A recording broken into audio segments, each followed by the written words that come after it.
electrifying rivalry the Premier League has had, I think, because of the way we competed with each other. That for years it was called the social media derby as well.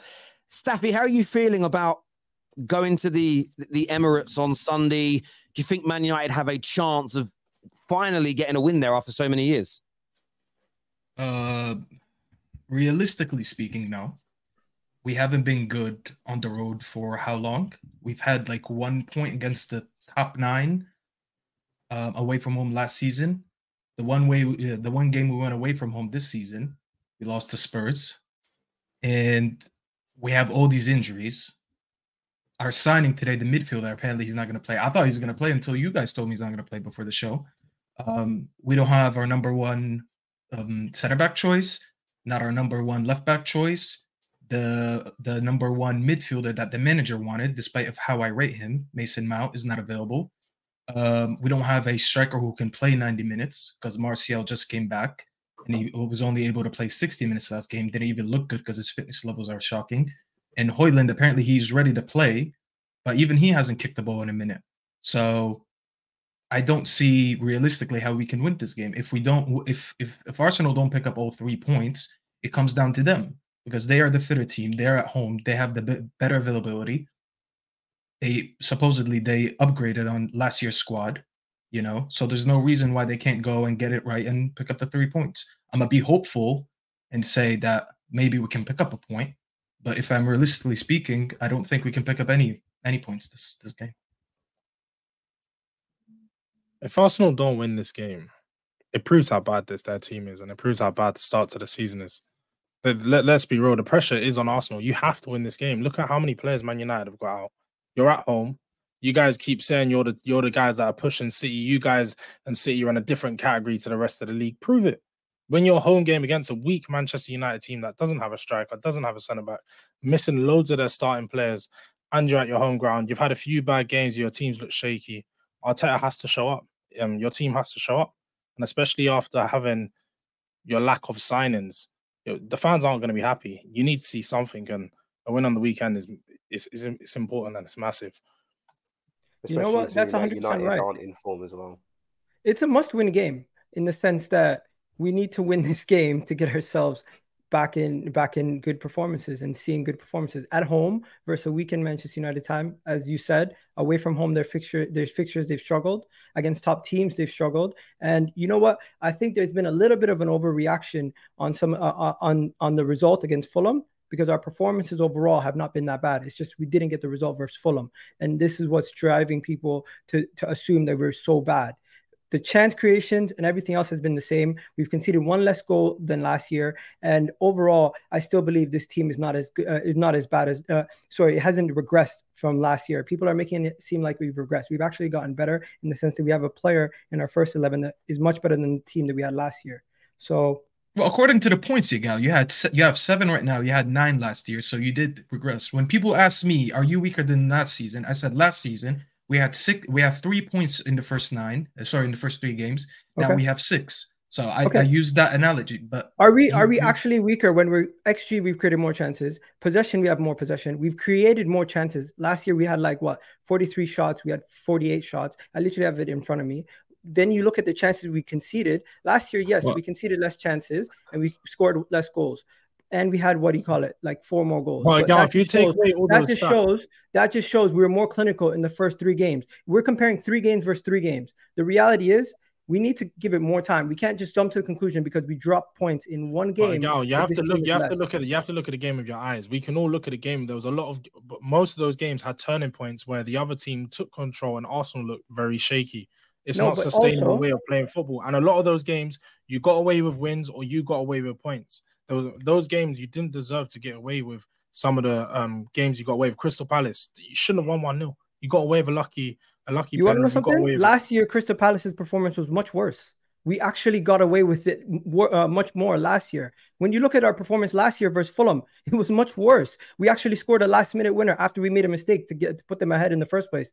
We conceded 2 goals at the Emirates versus Leicester. Yes, we ended up scoring 4 goals, but really and truly, both situations, we're over-exaggerating this start. The reason why everyone's over-exaggerating is because we started so well last year. We're put to a new standard, and we have to maintain that standard. And I agree, there's pressure on Arsenal. Hence why people are freaking out already. And the pressure is coming from, yes, the poor result, but also the pressure from last season, not winning the league and having to go into this season, the same level of expectations to compete for the league again and to try to win it this time. So that's where the pressure is coming from. It's not coming from a draw versus Fulham. It's coming from the expectations set from the beginning of the season, unlike last year where the expectations were much lower and we exceeded those. I think the other issue is that there's also pressure coming from City, who are obviously, you know, going to be trying to win the title. I think that if Arsenal were going to have a chance this season, I don't think it's enough to be, you know, better by the numbers or whatever. I know it's early days. I think you've got to be much better. I think you need to get at least 90 points to even have a chance this season. And I know it's early days, but I've not particularly been that impressed with ours. I don't think you've been bad by any means at all. You've been the better side in all the games you played, obviously. But as I say, I think that City will be better than last season. I think that Arsenal, it's not enough for Arsenal to be better than what they were last season, because there already existed a big gap between Arsenal and City last season. So you not only need to bridge the gap that existed last season, you now need to bridge the gap, which I believe has actually gone up from a City perspective. And so if I was an Arsenal fan, I think that would be where my worry is. I've not, as of yet, seen an Arsenal side which I'm not convinced it's drastically improved to the point where I think you can get 90 plus points, because I think City will get around 94 points ish. That's true. Hey, City are always going to be the favorites. Let's be honest. City are always going to be the team that everyone picks as a team to win the league. But when we're talking about this Manchester United game, we are the favorites, and we should be going into this game the favorites, and we should be coming out of it with the 3 points. It's a situation where if we lose or drop points to Manchester United, there's going to be more eyes on the whole situation, and that's more. Then you're gonna, you know what? Then you can say, open your eyes up and be like, hey, let's figure out what's really going on. Because right now the pressure is coming from that result, but overall, everyone should have a level of calmness. The real reason why people are probably freaking out is because Timber got injured, and that right there makes our transfer window look a little bit worse. And we didn't really sign anybody today, and that's a cause for concern.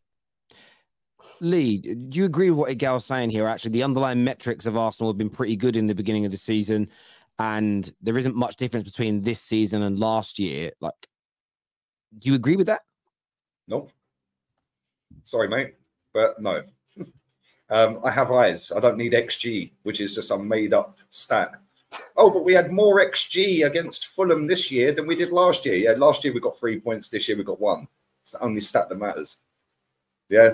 No, well, but Fulham had less XG this year than last. And like, turn it in. Yeah. The Man City fans post this crap out. Yeah, because I don't ever see any Man City fan on social media talking about XG, top 4, phases, stages, dogs, and all of this rubbish. The fact is, we have not been good, mate. Right? And if that Nottingham Forest game went for another 10 minutes, that ends in a draw. Yeah, they brought on their 2 players, Alanga, and I can't pronounce the fella's name up front. I wouldn't. Big up, my guy. Thank you. But yeah, they brought them 2 on, and they caused us all sorts of problems. Yeah, the Palace game got out of there with a penalty. Yes, we won the penalty, cool. But on another day, that penalty don't get given because Thomas Partey infringes the centre-back. Yeah, on another day, Eze gets a penalty. You know, on another day, and I know I'm talking about another day, but these days will happen. On another day, the striker puts that free header that he had in the back of the net. Yeah, that's what I'm saying. Like, this manager, he's contemplated leaving. Well, he probably should have, because this year he is leaving.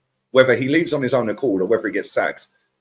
Because I'm telling you now, the way we're playing at the moment, the way he looks so rattled so far this season, the fact that everyone's waffling about, oh, I'd rather do these changes at the beginning and experiment at the beginning. Well, ain't that what pre-season and training's for?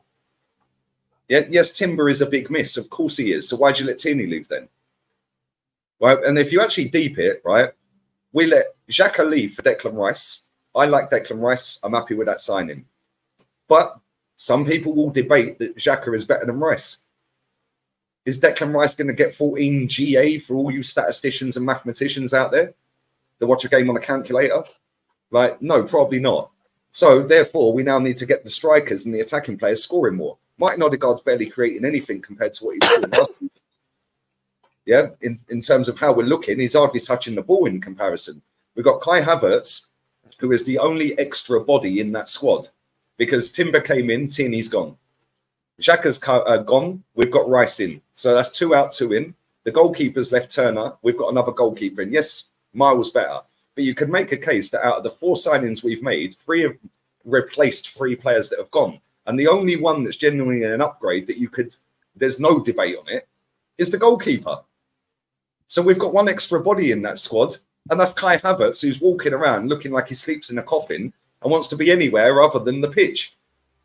And then you look at the bench is the same. Bro, I swear, these fans are in for a rude awakening this season. And I hope I'm wrong. I hope I'm sat here at the end of the season going, do you know what? He won the title. Fair play. But I agree with every Man City fan that I've heard speak about this here. Every single one of them has said they're getting 90-plus points this season. When you look at last season, they finished on 89 points. And everyone's like, oh, but they're the best team in the world. Well, so were Man United. Wenger nicked 3 titles off them. Find a way. Yeah, Man United won a treble. Man United were the best team in the world back then. Man United had a bigger budget. Man United had a better squad. Yeah. Man United could go and poach any player on the planet they wanted. Yeah, we had to do it a different way. With this manager, he is so badly trying to be Pep, it is mad. Yeah, get rid of him. Go and get me another manager. We're wasting time. We've already wasted 4 calendar years by December. And there's still no pressure on this guy to win anything. It is baffling. Name another manager who his first job, he takes a big, massive football club as his first job, never managed, 650 million deep, and there's no pressure. It's baffling. When you say there's no pressure, first of all, there's been pressure. There's been pressure on Arteta from season 1, bro. Let's be honest. He came into one of the most toxic jobs where he had a team that was an absolute mess. He won a trophy with them. They weren't that much of a mess then, were they? Because they beat the champions and they beat Chelsea. So they couldn't have been that much of toxic and negative, could they? Bro, we were an absolute mess. And you can tell by the players that we had and the personnel that we had at that time. If you want, you can just go through the list of players. You won the FA Cup with that team, bro. Stop. Guess what? Exactly. And then, Gail, sorry to cut you off. Sorry to cut you off. How many of that squad are still there? How many of that squad are still there? And what has he done since? Bro, the only person left from the squad that Arsene Wenger left is what do you call it? El Neni.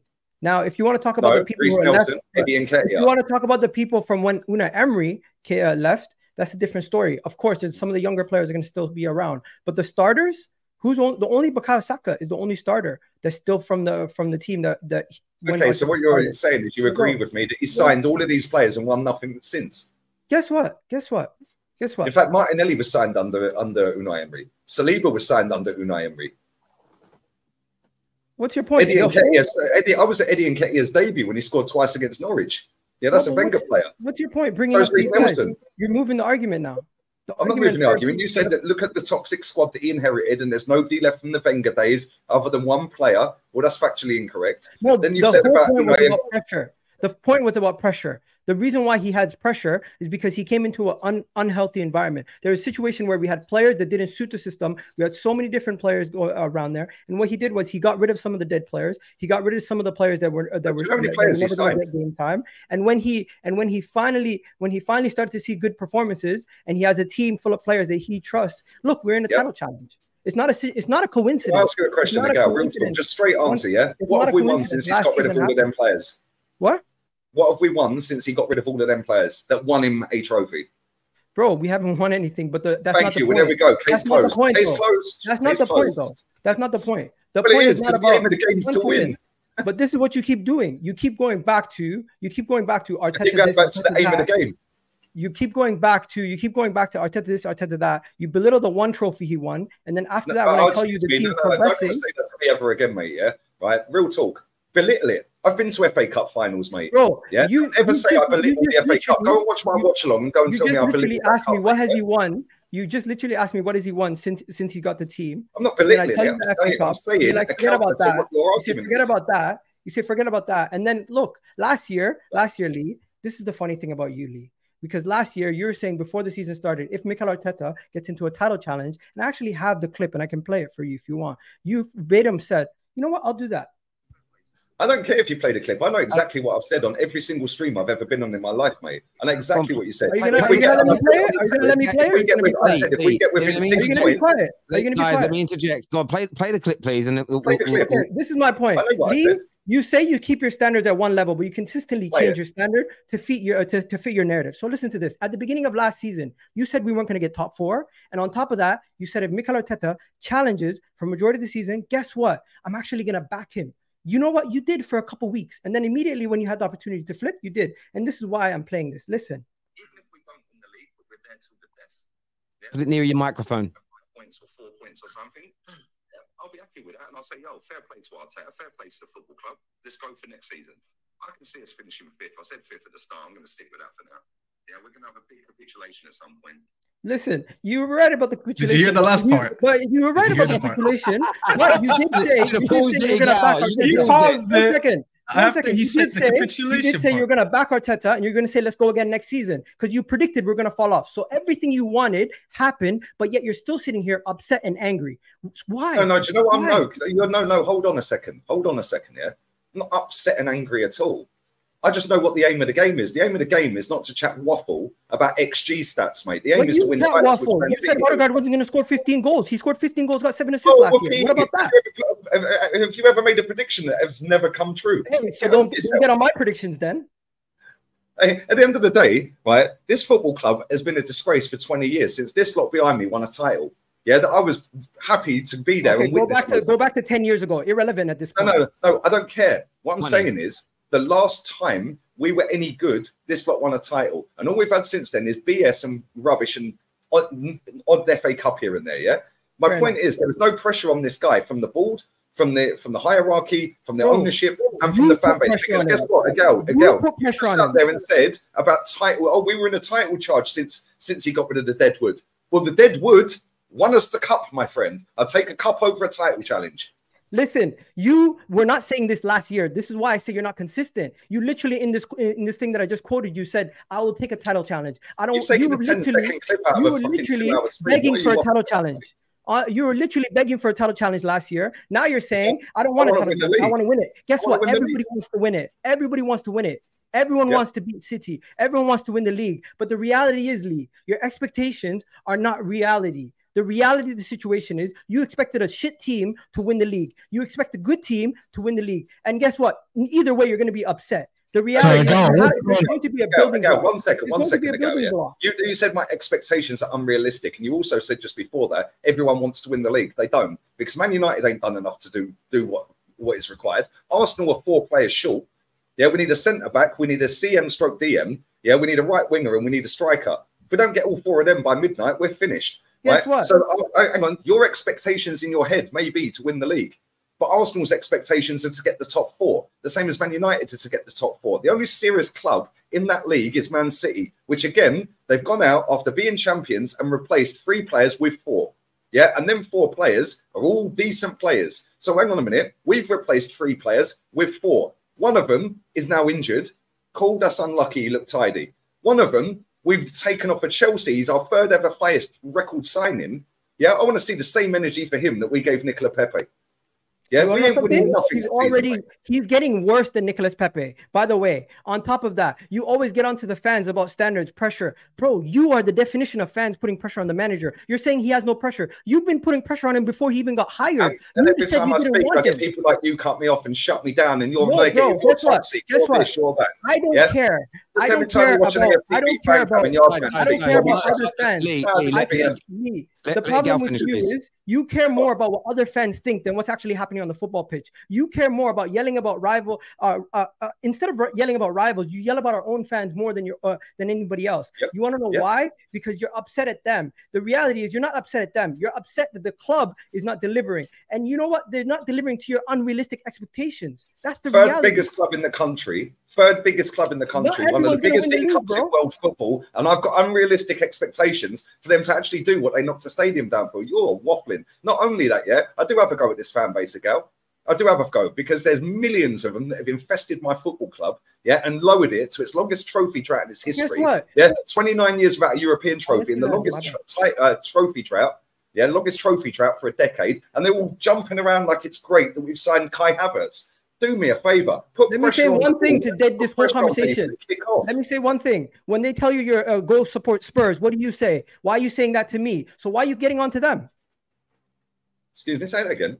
Listen, every time someone says to you, go support Spurs because you're a Spurs fan, Yeah, you get angry, you get offended, One second, I let you land, bro. Every time you get onto the fan base, the side of fan base that I'm on, that's positive or at least somewhat optimistic, and even level-headed fans you got onto, what do they say to you? Oh, you're not an Arsenal fan. And what do you say? You take offense to it. I'm not saying that to you. All I'm saying is, why do you go and criticize them? Why do you go criticize them? And when they, one second, why do you go criticize people who call you a Spurs fan? And then when you criticize them, it's okay, bro. Keep it consistent. Once again, you're not consistent, bro. Egal, I couldn't care less if people call me a Spurs fan. I've heard it a billion times. It's the only excuse. Bro, and thing these people come out with factual information. Stop calling other people out if you can't hack it. I'm calling my club out, and I'll get millions of people. You're calling our fan base out. You're not calling the club out. If you listen to what I'm saying, I call this club out every single day, and I will do until it acts like Real Madrid and Bayern Munich, who it's smashed that stadium down for. Yeah, to be like. And if people have got an issue with it, I don't care. No, because I'm not. You have an issue with people. But if people want to know, listen to what I'm saying. If people want to come for me every day, which they do, I don't have to come on it. I was chilling all day. I could be out partying. I could go. I'm not doing anything all day. I'm sat home alone. Cool. I'll go to the pub and meet my mates. Yeah, I don't have to be sat here. Yeah, I'm sat here because Terry's got a big audience. He's invited me on. Yeah, and it might wake up another 5 or 6 people. Yeah, I get over 1 million views on my channel every month, and the second one gets over a 250,000. So hold on a second. Yeah, hold on. My point is, I call the club out, and if you go and read them comments every day, every single good day, I've got people going, "You're a Spurs fan. You're toxic. You're negative." I don't get irate over it. But when I call people like you out that want to lower the standards of the football club, the same as these others, you lot all get in your feelings and start waffling about XG. Like, come on. You get in your feelings and you start talking about them calling you a Spurs fan every day. In the last 2 years, you've called out AFTV, you've called out every single individual on there. You call out Rory, you call out everyone on Twitter. You're consistently calling out our fans. You're not calling out the club, bro. Half the time you're talking about football, half the time you're talking about our fan base. Oh, so half the time I'm talking about fans. Yeah, do you know why? Because this fan base are a disgrace. The same as Man United's fan base, the same as Tottenham's fan base. Yeah, Man United are a bigger football club than Arsenal will ever be. Right, but I'll tell you something now, that club's more buried than Arsenal because they've got more fans than us that have lowered the standards into the longest trophy drought for 40 odd years until recently, last season. Yeah, and the thing that winds me up is if fans use their power online, yeah, instead of all the people you've just named, instead of trying to get the red carpet or trying to get in with the club to get the interview or trying to get the press conference or, oh, I've got so-and-so coming on the channel, yeah, or getting a VIP pass or writing for Football London, maybe, just maybe, this football club might actually act like it should do. That's why I call them out. The club just was in a title challenge. They just signed a £100 million player. We did have a protest for COVID. One second. We did have a protest during COVID. And what did they do? They started fixing up. They started acting like a right club. We're now challenging. We just came off a challenge for the league. We're back in the Champions League. We're signing big names. We're improving our squad. And you're still not happy. We want to know because you're so pro Arteta. Which point do you sack Arteta? Because this is the point here. You're going to keep saying trust in the process, trust in the process. For how much longer are you going to trust in the process? Because this team, once there's no adequate improvement, you've invested to win a league. You haven't invested this much money to win a FA Cup. You haven't invested this much money to win a Europa League. You've invested to win one of the biggest trophies of them all, which is the league or the Champions League. How long are you going to give Arteta to do that?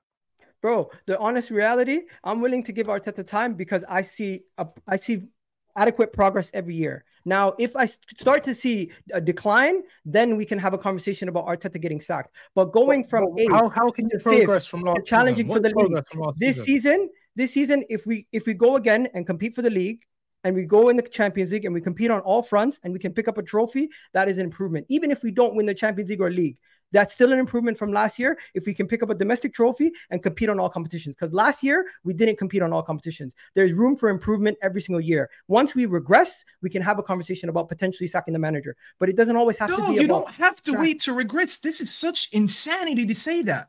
Because I have seen clubs that, listen, I grew up, because of my age, I grew up on the United and Chelsea era when we were going for leagues in the Champions League, 2006 and after. That's when I started watching football. I have watched Carlo Ancelotti get sacked after losing the league by a point. It was, David, you might correct me. I think it was a point and he got sacked. They used to get sacked just for finishing second, and they would just recycle and get a new manager.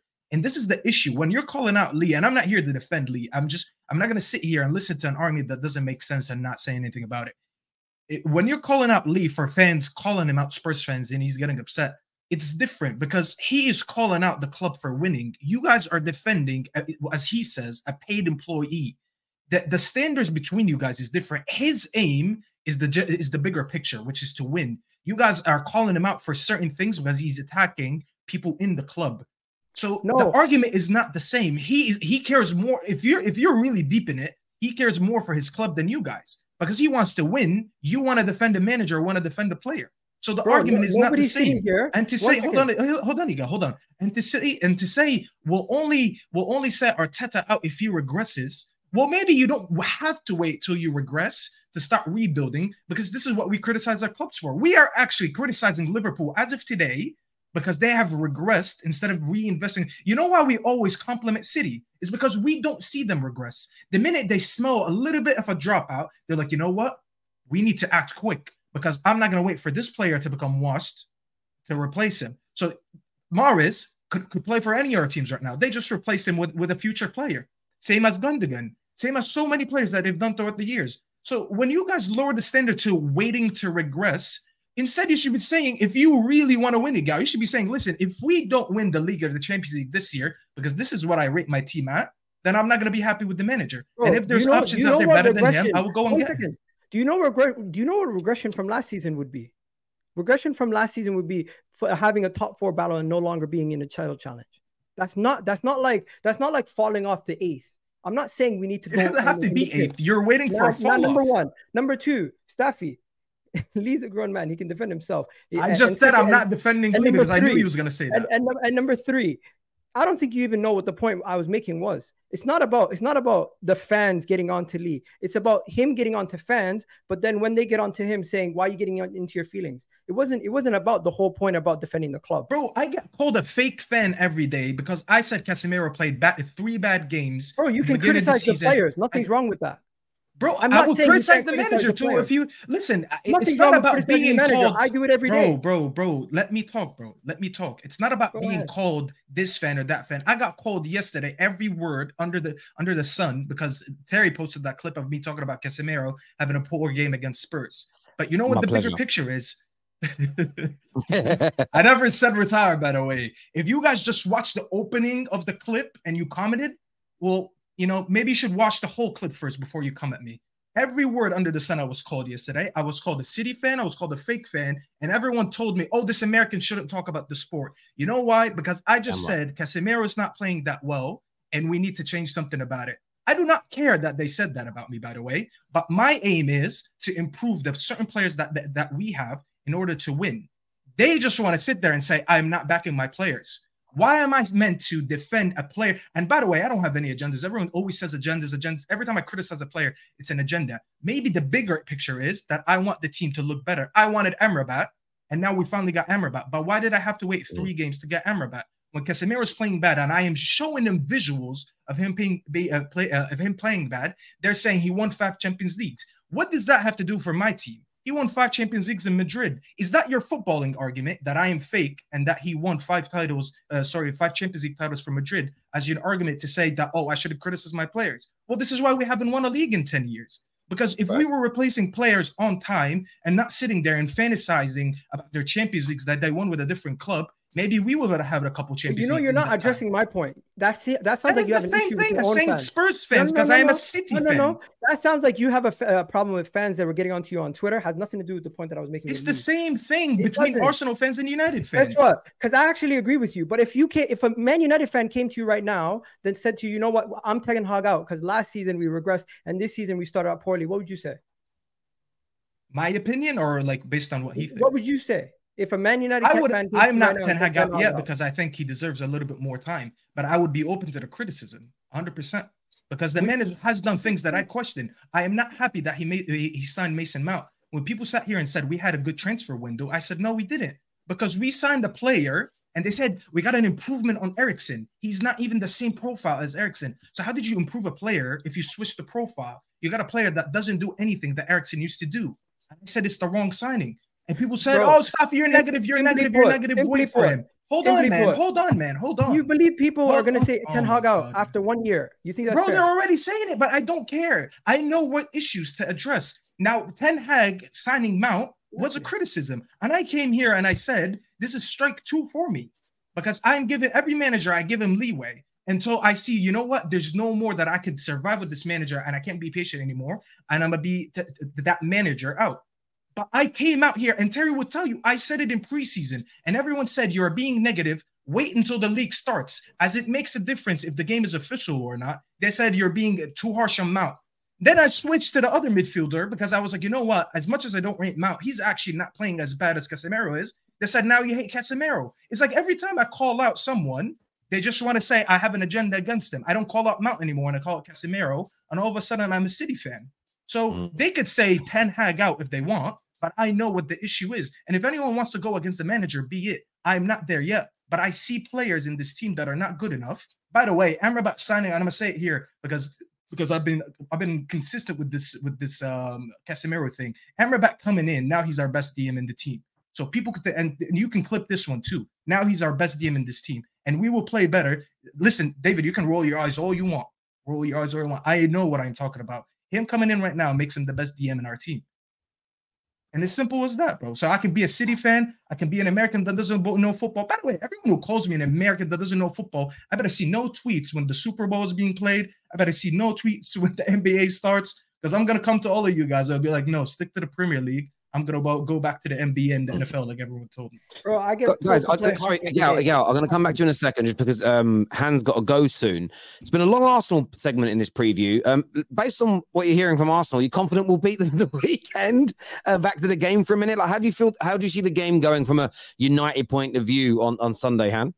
I wasn't confident, but now I am. No, I'm joking. I'd be really happy. I'm thinking 2-2. I'd be really happy with the draw. Just with our defense at the moment, you know, our midfield, we've got so many key players injured. It's obviously not ideal to not have Amrabat registered before we go over to the Emirates, because he'd be perfect for that kind of game. So I would be very, very surprised if United win. You know, I don't think that'll happen. Like I say, our defense worries me, definitely, especially with the options that we've got. You know, we've got Regulon. I won't talk about that because that's insane. But yeah, I'd be happy with the draw. I can't lie. Yeah, I get where you're coming from. I mean, I'd take a draw now before kickoff. We haven't won there for, I think, 6 years. And I think what George says is right. You know, we're seeing Rasmus Højlund start his first game. We've got issues at left back. Mount is out. And again, I don't think Mount's that great, but he's part of the manager's plans. Amrabat, as far as I've read today, people told me he had to be registered by 12:30 tomorrow. I've read a few things since then. It's no, he won't be able to play this weekend because he had to be by 12:30 today. So he's not going to be in the team. And listen, by the way, Staffy, your comment about him being our best DM, I don't care if you're right or wrong. I'm just really happy that he's here. Like, I don't care which of those DMs. If you're a Man United fan, you getting your knickers in a twist over which DM is best. I don't understand it because they're both at your club. It makes no sense. I just wanted to trigger them even more. That's all I was doing. I hear what you're saying. Amrabat's class, but look, Arsenal are the favourites. I agree with what was said at the top of this preview. The pressure is on them, 110% to go and win. And I think what's interesting is I can already see this brewing up. Listen, our fans, there are people that are already turning on Ten Hag because they wanted to start the season better from a performance point of view. Points-wise, we've got more than we had at this stage last year, but the performances haven't been there. I still think he needs to be given more time at the football club before we overly judge him. But you have to still criticize where he makes mistakes, and I've done that. When it comes to Arsenal, it's been a weird start to the season, as far as I can see. I don't think you guys have been awful. I actually agree with a lot of what Egal said, that some of the underlying metrics have to be focused on because they tell you more about, people also about is X, Y, or Z sustainable? If you're creating chances but missing them, that's sustainable performance, because at some point you'll start scoring those goals because you know Arsenal can score. I'd be more worried if they weren't creating anything, as an example. That doesn't mean Arsenal haven't been flawless. But what I've seen when you look at the fan base is a lot of people that I watch on AFTV, a lot of people that I see tweet, who are very staunch Arteta inners and trust the process individuals. In the last couple of games, you see, they've really kind of done a bit of a U-turn not a U-turn. They still support the manager, but I supported him in the rebuild process. But as we all now know, Arsenal's rebuild is done. It's complete. You can't be 3.5, 4 years into a job, spend 700 odd million, and the rebuild not be complete. The squad is where it is, and they've got to go and deliver now. And I'm really intrigued, just from a fan perspective, to watch how that pressure is handled by the players, by the fans throughout the course of this season. So it's a big game, because if they play well and smash Man United, check, Barry. That's what it is. Sorry to cut you off. It's a reality check off of the hype that they gassed up our team last season, and telling the world that Man United had a worse season even though they won a trophy. Telling them the world that West Ham had a worse season even though they won a trophy. It's all about trophies. Yeah, we already know that. And it's then they've gone and watched the first. Pardon? It's all about who's the better team going into the next season, though. Once you've won the trophy, it's done.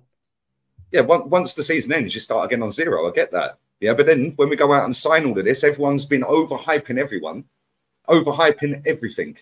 You know, that's normal. Everybody does that. Come on. No, I know. I'm not just saying Arsenal fans do it. Every fan base have this go on, yeah. Right. But my point is, after watching them first 4 games, because if you include the Community Shield, yeah, that weren't great. And it's his team selections. Like, why was it Trossard gets hooked the other day at halftime? Trossard could have been anyone. Yeah, so was everyone else.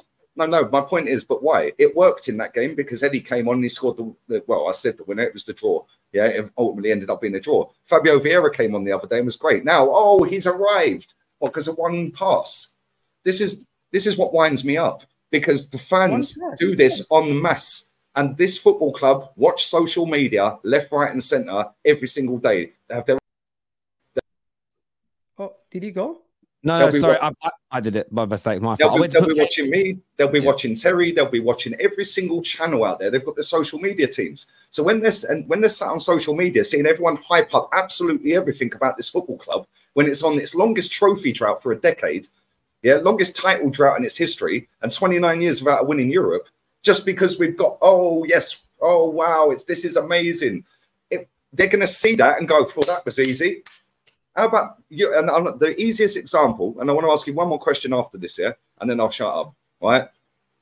The easiest example is Real Madrid, and everyone says, "Oh, you always say Real Madrid." Yes, because we got lied to, telling us we're moving to be like them. After every single defeat or every single draw, go and read their Twitter account, and they've got more global fans than any fan base on the planet, I'd imagine. Yeah, go and read their fan base. Yeah, not just the Spanish ones, all the ones around the world, they're all on the same page. Every single one. Why? Because the standards of that football club were set and they've never been dropped. The standards of our football club are on this green screen behind me and they've been dropped systematically, subconsciously, non-stop over the last 20 years. The question I want to ask, and I'll shut up and let you answer it and I'll be done, right? If we finish lower down than last season, i.e. 3rd or below, and don't win anything, is that seen as failure to you? It's regression, and yes. But with no trophies on top of that, of course. But let me just say this. First of all, Real Madrid, the comparison to Real Madrid is a joke, because we cannot compare ourselves to Real Madrid for 1 and 2 reasons. One, because of Real Madrid's historic history and the fact that all the things that they've won, we're not on that level. Number 2 is because they're in Spain. And let's be honest, in Spain, you don't have to deal with as many different teams, and it's not as hard to compete when you're at the top already. Like Barcelona, were literally irrelevant a year ago in the Spanish league, and then they win the league the next year. You have Atletico Madrid, who's the only other team. You have Atletico Madrid, who's the only other team who breaks that supremacy, and it's only 3 teams that have won that league. You compared us to Bayern earlier. This is the thing, Lee. You continuously compare us to teams that we cannot be compared to, because they're in easier leagues where they don't have to compete against 6 top teams. Plus, let's be honest, the money in the Premier League has now allowed teams like Brighton to sign a guy from Barcelona and put him on 250k plus a week on as a loan signing. That is not realistic to compare ourselves to the Spanish league, the Italian league, all these other leagues. Stop comparing us to PSG, Bayern Munich, and Real Madrid. Compare us to ourselves and what we have been, because you like to do that also. And the reality is, based on what we've been for the last 20 years, we've massively improved. And you don't want to address the improvements because all you want is the trophies. The reality is, Fabio Vieira, you made a point about Fabio Vieira also. I want to move on to that. Fabio Vieira, he played well in the second half, and Arteta made the right substitutions. I don't know why you're saying it's one pass. He got us the goal from the penalty because he drove into the right area, got tackled. He also got the assist. Then you talk about Trossard. You don't trust Mikel Arteta's substitutions, but when it works, you gave it credit right there. So I can acknowledge that you're going to admit when you're wrong. But the reality is, Arteta is going to probably try to prove you wrong again this season. And if we fail or if we think, we don't know. Well, we do know. Egal, very quickly, because the rest of the panels want to speak as well. It's not the Lee show, right? But we can be compared to these clubs. And I'll tell you why. Because financially, we've outspent all of them, and I mean all of them, yeah, in the last X amount of years. In fact, Real Madrid, the very club that you said we can't be compared to, we have outspent on net spend, which Terrier says is not a thing, right? Well, on net spend since 2008. 2008, right? Look at what they've won in the last 2 seasons. Compare that to what we've won in 20, because they've won 6 trophies. We've won 4, 5. If you include 5. Guess what? Wait. Let me say one thing. You also said that we can't compare Spanish league and the French league and this league. I had this debate with Terry the other day. Yes, you can. Because if you have the financial power, yeah, and you make the right decisions, and you have an elite mentality to win at all costs, which is what the aim of the game is. It's not about coming second or having a title challenge and having your feelings tickled for a little bit. It's about winning the trophies. That is the aim of the game. And there's a reason that Man City continually win and Real Madrid continually win, because they're the only 2 clubs on the planet that actually get it. Yeah, and you can go on about the other clubs with, oh, there's only 3 in that league and only 1 in that league. But if you've got your house in order, it don't matter about them. Bro, let me tell you something. That doesn't count, because what you just said is absolute BS. And all respect to you, but Manchester United spent more than him. Man City spent more than him. Arsenal spent more than him. Everton spent more than him. Aston Villa spent more than him. Chelsea spent more than them. That's just in our league alone. So what are you talking about, bro? Though all those clubs have spent more money. Even AC Milan and Juventus, we've spent more than all those clubs. These clubs in other leagues do not have. One second. My point about the Premier League is these clubs in other leagues, we cannot compare our situations to Real Madrid and Bayern Munich, because you always like doing this. We smash the stadium down to be Bayern Munich. Guess what? We can never be Bayern Munich. We can never be Bayern Munich because we're not in the Bundesliga. We don't have to deal with just Dortmund. That's a different situation. So how come City keep winning it every year, Egal? This just doesn't make sense. Because City win every year, and we have said recently that we are now the new what's it called, Farmers League. But now you're trying to make it that we're not a Farmers League. This is what I don't. And this is not an attack on you. How are we a Farmers League when West Ham just won the Conference League? When friggin' Liverpool they just won a treble with 3 in a row.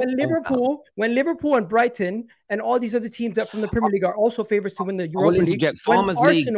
When Arsenal, who haven't been in the Champions League for 7 years, are 4th favorites to win it. Let's be honest. We don't care about the favorites. They have won 3 leagues in a row. Nubbins, how many do you have? 5 in the last 6? No, that is Farmer League. Guys, let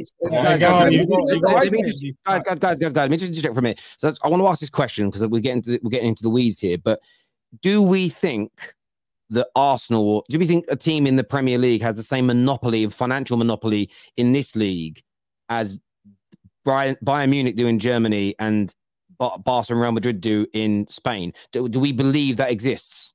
No. In England, no. No. So Lee's point on that's right. Then you can't compare. You can't say Arsenal have to operate and move like, I don't think any one team can operate like Real Madrid and win as consistently as a Real Madrid or a Bayern Munich do in their country for as long as they do. Now, in England, there have been teams, Liverpool in the 70s and 80s, Man United in the 90s, City are doing it now, where they go through a period where they win and they're the majority winner. But in those other countries, those same teams have been doing it for 30, 40, 50 years. But City don't have a monopoly in their winning, Terry. That's what I'm saying. They don't have a monopoly in their winning. Again, but you didn't listen to what I just said. We've had teams that have dominated the English league before. But I'm telling you, when Pep Guardiola leaves, they will not win as consistently as they're winning now. Man United did it because we're Man United, but we had Fergie. This is City with Pep. Trust me, if you take Pep out and put Poch as their manager in the last 7 years, I guarantee you they haven't won as many trophies as they've done that, in my personal opinion. So, but the point I'm making is that Bayern Munich can dominate their league no matter what manager they have. Bayern Munich can put anyone in charge, and even if they are 2 points down with 1 game to go, the team above them. Bro, we just seen another team bottle the league out of their hands and gave it to Bayern Munich, bro. It's a flipping. Yeah, so I still, where I agree with Lee though, is that we have to hold our clubs to a high standard. But sometimes in these debates, what always ends up happening is what you want your club to be and assessing the reality of the situation always become muddled. It's like when we have these debates around what's the difference between there's criticism and there's abuse. Some people don't know where the line is. some people say things and just say, oh, it's just criticism. It's like, no, you wish death on someone in his family. That's not criticism, mate. I know you're angry. And honestly, I see people tweet and they don't see the difference between criticism and abuse.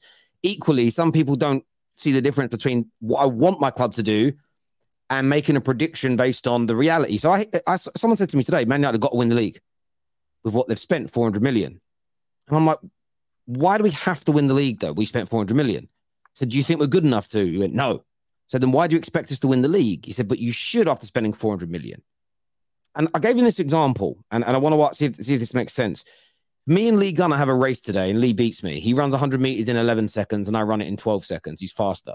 If I work hard for a year to improve my speed, and we race in a year's time, and I run it in 11 and a half seconds, have I got better? Yeah. But if he's also worked hard and got better, and he now runs it in 10 and a half seconds, I'm still a second behind him. Have I still improved? So work harder. You've improved on yourself. You're good, but you're still a loser. Yeah. No. So I hear what you're saying, but the point I'm making is that Man United has spent 400 million, but we're not the only club in the last year that spent that kind of money. In fact, I think West Ham have only spent 40 million less than us.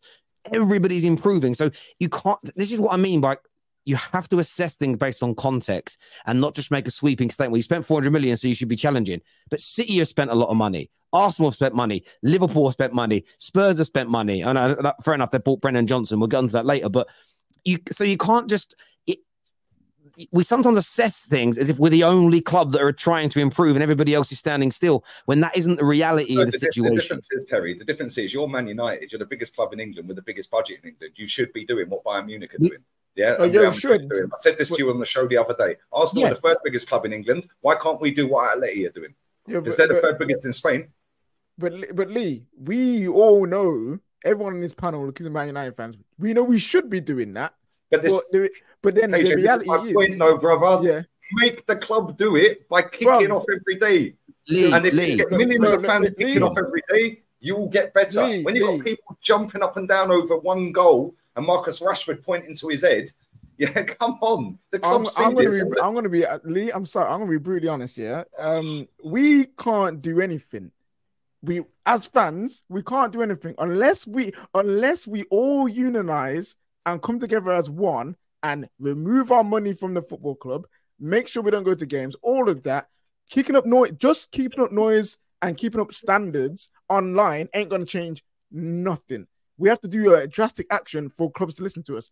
Without the actual action of not going to games, not buying merch, all of that is just noise and nothing will change because guess what? Clubs will do what the hell they want to do in the way they want to do it. We want to be run like the best club in the world. So do you, so do Spurs, so do Man City, Man City are, so do Chelsea. I don't think we do. But if the club don't want to do that, we can't do that. Just to add on top of that, but this is the difference. I don't disagree with Lee that Man United, we have a huge amount of income. I'd love the debt to be gone so we had even more, and I'd love us to spend it properly. I always get people say to me, how can you call out your owners when you spend? I've never once, my reason for calling out the Glazers and wanting to go isn't about not spending money per se. It's much deeper than that. It's such a basic challenge. But where I don't sometimes think that Lee gets this is I want to be run how you're saying we should be run, but we're not. So therefore, when it comes to assessing what I actually see on the pitch and my players and my manager, I have to take into consideration that we're not running the way that you say you'll run, because I'm assessing how someone's operating in the environment that you say is shit. I can't assess him like we're being run perfectly, because that doesn't make sense to me. So the standards are we should be run properly. But how can I assess somebody and ask them to be? It's like if you're going to race in a car, but the car's got a puncture, I can't assess you as a driver as if you've not got a puncture because the puncture's there. I have to assess for how well you did because you had a puncture in your car. The only way you get better I agree. is I would agree. Lose every game so it gets so bad that the stadium's empty like it was when Wenger got sacked. Yeah, and then you get turnaround and then all of a sudden you think, okay, cool, Unai Emery comes in, gets given a couple of 150 million or whatever. Everyone's jumping up and down, 20-odd unbeaten, Europa League final, but they never gave him a chance, got him sacked. Right? Now the new manager comes in, we throw a load of money at him, and we go back to the level we was 7 years ago. Well, now let's see in the Champions League, and we've got a very nice draw. I can't lie. But then having said it was a very nice draw, we've also seen him have 3 campaigns in Europa League. Olympiacos lost in stoppage time at home, lost to Villarreal, second leg 0-0 at home. Yeah, they then beat you, and then lost to Sporting Lisbon on penalties at home. So yes, our group looks great, but we've only gone back to the level we was 7 years ago. Lee. So again, let me land, yeah, right. So my point is, Terry, yes, I want my club to be run how they told us they were going to run it. Yeah, I want my team to be Man City. Yeah, I want to be like them or Real Madrid. That is what I want for my football club. I'm sure we all do. The only way you get that is either by calling it out and not going to games when it starts going bad and you're sat 20th in the league and Spurs are top, or 15th for 5 games in a row and 2 calls available and stuff like that, and losing to Everton away in stoppage time and whatever. Or you lose every single game. Yeah? Every single game. And you sit and you get to a point where even the biggest backers have had enough. And the last thing I'm saying, when we played Manchester City, ironically, after the 2017 League Cup final that we lost, Aguero dinking the keeper. Again, I was at that game. Yeah, the old boy next to me, he was fuming. He wanted Wenger's head on a spike. He was going mad, the old boy. But then 4 days later, we was at the Emirates, 20,000 people there. Freezing cold, snowing, everything. David Silva goes 2-0. They all start walking out. All the Arsene Wenger fans all walk out. And all the ones that have cussed me for season after season, month after month, they gave up on him. That is what is going to happen this season with Arteta. Yeah, and this is what is going to happen with Ten Hag this season. Because eventually there becomes a tipping point for these people that are lying through their teeth, or that deluded, they actually believe this is going to be the guy. Yeah, and there has to be the tipping point. There's a fine line between delusion and positivity, and there's also a fine line between negativity and what you call yourself as a truth teller. So, in my opinion, you've made some statements that are not accurate, right?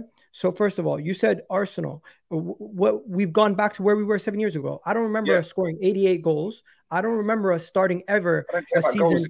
I don't remember us ever starting a season with 50 points out of a possible 50-something, 55 or whatever. What was the same? Was it the same result? Yes or no? Did we finish second? Did we not win the league? No, but are we back in the Champions League, which we were 7 years ago? Yes or no?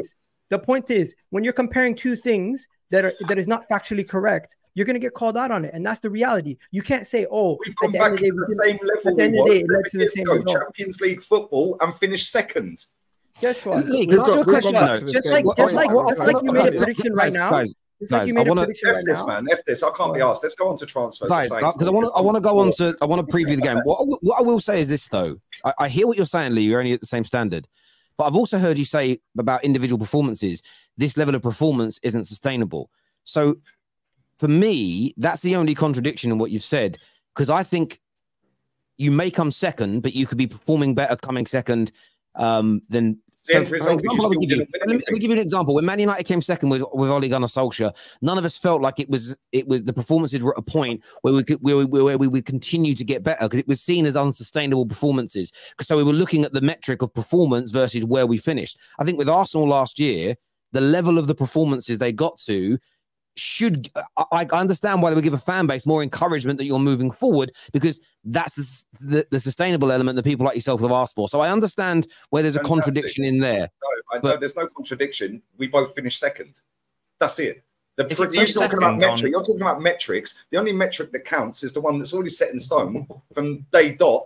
That one person wins the league, the other 19 don't. But that's not true. But that isn't true in my opinion. But that isn't true. Success is trophies, yes or no? In my but there'll be 19 managers every year. Egal, wait a second. So is the metric for success trophies on the board? Yes or no? Let me just. Yes or no? Wait a minute. So, but when I answer, don't interject, because I want to elaborate on my answer. Yes, the metric for success is trophies. However, that isn't what I'm talking about. I'm not talking about what is the metric for success. I'm talking about the fact that you said that if you come, where you are now as Arsenal is where you were 7 years ago. you're discounting the quality of your performances, the trajectory that you're going in, how good the football has been. And the reason I say that's a contradiction is because when you perform badly, or Man United have been performing badly, you come out and say, yes, you're winning games, but it's unsustainable. So when we're winning but not playing well, you're talking about the performance being an underlying metric is why you're not confident the wins will continue. But then you're having to go at Arsenal fans that see really good performances that are making you win. And you say, well, the performances are irrelevant. It's just about where you finish and just about winning games. That's the contradiction I'm talking about, Lee. I understand what you're saying, but in the same point, Terry, at the same time, yeah, right, this fan base will hype up Scott McTominay and Harry Maguire signing for Arsenal, yeah? So let's not go down, oh, we scored 88 goals and the performances were better. The end goal was you didn't win. That's it. The history books do not tell you. Yeah. The history books do not tell you they scintillating football.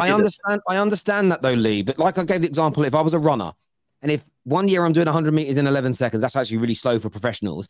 And then the next year I'm doing it in 10 and a half seconds, and the year later I do it in 10.2 seconds. There would be hope.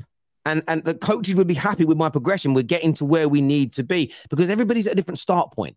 So again, I don't disagree with a lot of what you say about the standards, but when it comes to assessing where Arsenal are, it can't just be, well, we didn't win, therefore it's shit. Because that isn't reality for me. You have to look at it a little bit deeper, in my personal opinion. At the end of the season, mate. In terms of the game, though, what are we going for? Because we're going to get back to the transfers in a minute. Predictions for the game, David. How's it going to go, in your opinion? Everyone's saying that United are going to lose, so United will probably win. I'm going to go United 2-1. I like it. I hope you're right. George, what you saying, brother? I think it's going to be Arsenal 2-1. Nobbins? I'd love it. United win, but I'm going to go Arsenal 3-0. KJ? I don't think we'll win. So I want to be hopeful and say we get a 2-2 draw, like we should have done last year. Staffy? Easy 3. I'm just kidding. 1-1. Don't do that again. Because apparently I don't back my team, Terry. But when I said we're going to easily win against Spurs, everyone laughed at me. But listen, 1-1. That's me actually being hopeful. They laughed because you're wrong, bro. Last time I went to Man United. No, but they told me I don't support my team, Jordan. So if I don't support my team, you can't laugh at me for supporting my team and saying we'll win 3-1. Last time I went to the Emirates, Manchester United versus Arsenal, it ended 3-1. I'm going this game. I expect it to be the same result, 3-1. Jacka boom. What you going with, Lee? 2-2. 2-2. I'm gonna go with 2-2 as well.